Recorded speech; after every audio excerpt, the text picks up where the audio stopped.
Au plus fort de la crise, 2,5 millions de masques ont été produits chaque jour ici par l'entreprise Clap.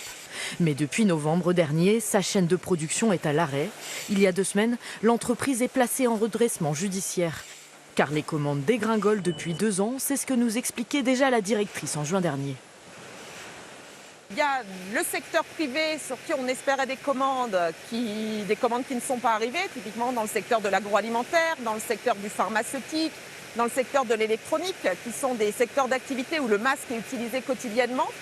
Également, on avait espoir de pouvoir être retenu sur les appels d'offres au niveau de la constitution des stocks d'État et ça n'a malheureusement pas été le cas. Et l'entreprise n'est pas la seule à se retrouver en difficulté. Comme des masques, MPTech ou Diwal, 5 entreprises s'étaient lancées dans la course en Bretagne après la crise sanitaire, produisant 30 millions de masques par an au total. Seules 2 d'entre elles en fabriquent encore aujourd'hui en très faible quantité et irrégulièrement. Elles ont souffert de la concurrence asiatique et de la consommation en chute libre, passée de 5 milliards de masques par an à 1 milliard seulement aujourd'hui. Mais ce n'est pas tout selon le syndicat des fabricants. Tous nos fabricants ont énormément de stocks. Mais quand je dis énormément, c'est énormément. Et donc, ils vont dévaloriser leurs stocks pour vendre des stocks à perte. Et donc, mais le problème, c'est quand on vend à perte, on enlève des marchés à d'autres ou à soi-même.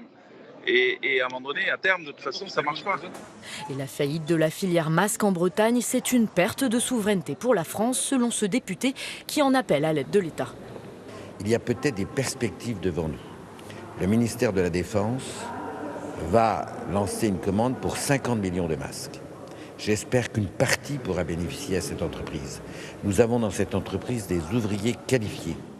À l'échelle française, la quasi-totalité des fabricants de masques ont été liquidés ou ont stoppé leur production.